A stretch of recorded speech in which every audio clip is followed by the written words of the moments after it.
Tako, zdaj pa vabim k besedi gospo Jasno Rojc, nedavno imenovano vršilko dolžnosti za direktorat, ki je pristojen tudi za izobraževanje odraslih. Izvolite, beseda je vaša.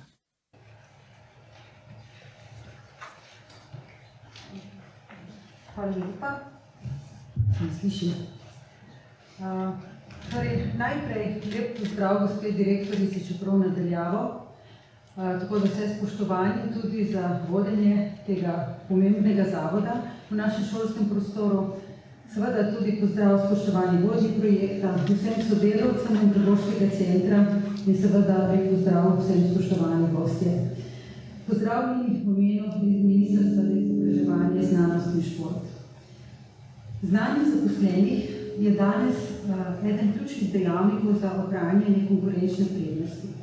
Na Andragoškem centru Slovenije se vse od svojih začetkov zavedate, da je vseživljenjsko razvijanje temeljnih spretnosti pomembno ne samo za blaginjo in kakovost življenja posameznika, temveč tudi za razvoj gospodarstva in tako za blaginjo celotne družbe.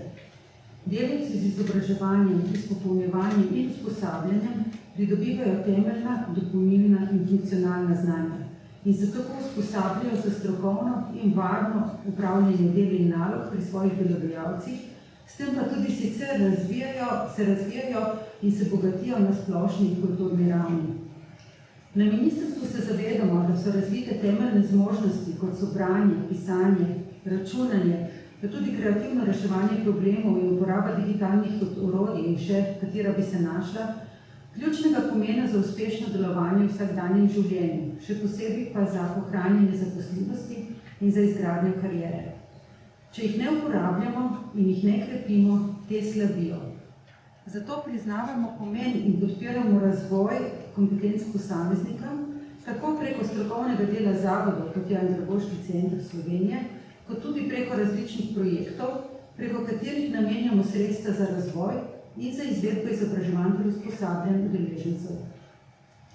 Ko govorimo o zavodih na področju izobraževanja, seveda najprej pomislimo na formalne oblike izobrazbe. Pomembni pa niso le neposredni učni rezultati, opredeljeni z listinami in ocenami, temveč tudi koristi neformalnega izobraževanja. Učeči se odrasli gradijo nove socialne mreže, so bolj motivirani za vključitev v vsakdanje življenje, se bolj zavedajo njegovega pomena, zavedajo se tudi pomena znanj in na znanje gledajo kot na priložnost za izboljšanje svojega življenja. Življenjske veščine so gradniki neodvisnosti in učinkovitosti. So kombinacije različnih sposobnosti, ki odrasle opolnomočijo, da postanejo učeči se za vse življenje. S tem seveda pridobijo najprej sami, kot posamezniki, koristijo pa seveda tudi organizacijam in predvsem širši skupnosti. V razviti družbi mora imeti vsak posameznik priložnost, da se opremi s temeljnimi znanji in razvije sposobnosti, ki jih potrebuje za življenje in delo danes in seveda tudi v prihodnosti. Prav izobraževanje odraslih ponuja učne izkušnje, v katerih posamezniki pridobivajo znanja in spretnosti, ki jim bodo v oporo v karieri in življenju. Zagotavljanje enakih možnosti vsem družbenim skupinam za sodelovanje v družbi je pomembno ne samo za blaginjo in kakovost življenja posameznika, temveč tudi za razvoj gospodarstva in blaginjo družbe.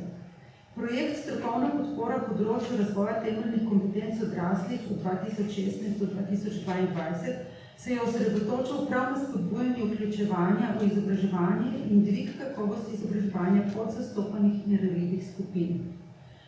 Za opravljeno delo se vam, strokovnim delavcem Andragoškega centra ter drugim sodelujočim strokovnjakom na tem področju zahvaljujemo in si obetamo sodelovanje tudi v prihodnje. Hvala.